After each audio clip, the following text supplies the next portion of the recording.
Let me tell you a little story. Not a personal story as in my own story, but somebody I met. I was talking about this one time in the khutbah of Jumu'ah, Friday khutbah in a community in the States. Afterwards, a brother, he came up to me. And you know, sometimes people just have that look in their eye.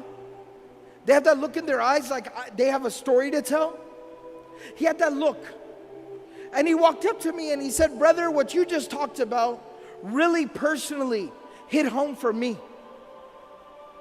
And I talked about the death of Khadija, the death of Abu Talib. Such a serious thing. So I said, please tell me, how did it hit home for you? I sat him down, I said, please tell me your story. He said, brother, today was the first day that I prayed in a year. I grew up in a Muslim home. I was born in a Muslim family. I was very practicing for most of my life, praying 5 times a day. But today is the first time I have prayed in a year. I said, what happened? He said, about a year ago, my life was picture perfect. You know, sometimes you have like a 5-year plan or a 10-year plan, your grand plan. And you know, when everything is falling into place, your plan is working out, everything is going according to plan. He said, I was in that part of my life. I was nearing the age of 30. I had gone through college and medical school, working 2 jobs on the side. I had gotten married during that time, found the woman of my dreams, the love of my life. We had 2 beautiful small babies, children, 2 small children. I was in my medical residency, working 16 hours a day. And we were living in a small, tiny little apartment, not in a very good part of town. We had 1 car that was broken down. It kept breaking down every other day. It was very difficult. We were barely getting by. Years and years and years we got through, some way, somehow. I was now nearing the end of my medical residency. So I was starting to get offers from clinics and hospitals and doctors and groups.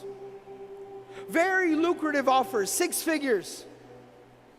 6 figures US, big deal. And things were starting to work out. I had not one but multiple offers on my desk. We had gone looking for nice homes so we could buy a house in a nice neighborhood, nice schools for our children. We went to the car dealership and we're looking at minivans and nice cars. Everything was working out. All our dreams were coming true. And he said, one day I came home a little bit earlier than scheduled. I walk into my house. I said, Salamu alaikum, practicing family. I said, Salamu alaikum, as the sunnah is. And nobody responded. I looked at the time, and it was usually the time my wife would put the kids down for a nap, their afternoon nap, and she would take a nap with them as well. So I said, let them sleep. I don't want to wake them up. I don't want to disturb them. So I went, I got some food, I sat down with my books, did some study, answered some emails. After a while, you know when kids, they wake up and they start to kind of fuss and make noise? I heard the kids from the room. The younger one was crying, the older one was talking, I could hear them. I got very excited, as a father does. Let me go, they're awake. It's fun time, family time. So I go to the room and I walked in and my kids are sitting on the bed next to my wife. And my wife is laying there between them, motionless, still, not responding, not reacting. And it looked wrong. Being a doctor, I jumped right in and I checked her and she had been dead. Not now, but for like an hour. She was cold, she was gone. Just like that. He said, brother, at that moment, my life, it fell apart. I lost the love of my life. My children lost their mother. And I lost my faith, my Imaan. He said, the next 24 hours were a blur. Janaza, tadfeen, the burial, it went by. I didn't even realize what was going on. After that 24 hours ended and we buried her, I went to my room and I locked myself in my room, and I did not come out of my room for days. I kept the lights off and I just laid in my room and stared at the ceiling. I did not hold my own children in my own hands for the next few days. My mother and my brother were taking care of my babies. I didn't know what I was supposed to do. After a few days, I crawled out of bed. I reconnected with my children.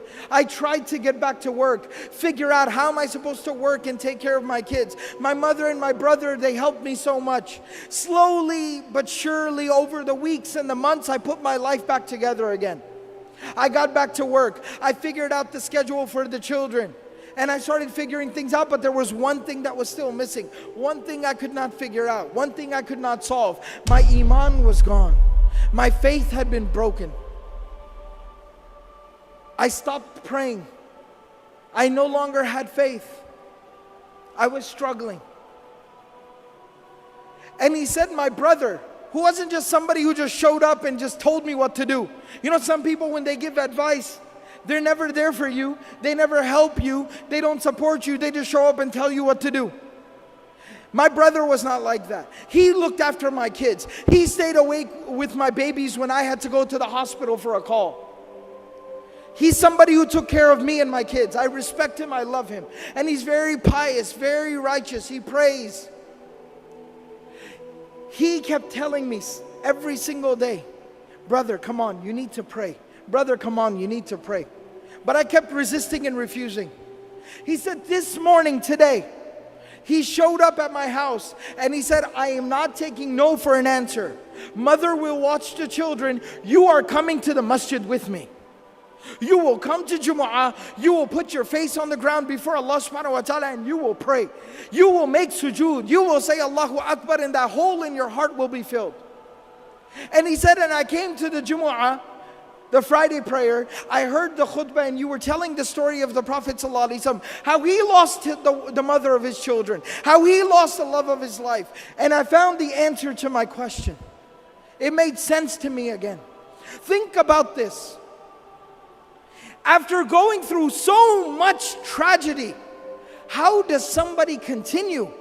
How does the Prophet ﷺ wake up the next day, go out there and preach harder than he did yesterday, work harder than he did ever before, knowing that he's going to come home to an empty home, knowing that he's going to come home to an empty bed, knowing that he's going to come home and have to look at his children in the face and wipe the tears from their face that their mother is not coming back?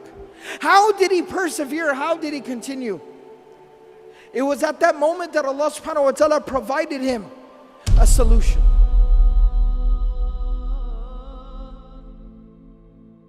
Allah subhanahu wa ta'ala took him on the most miraculous journey any human being has ever experienced.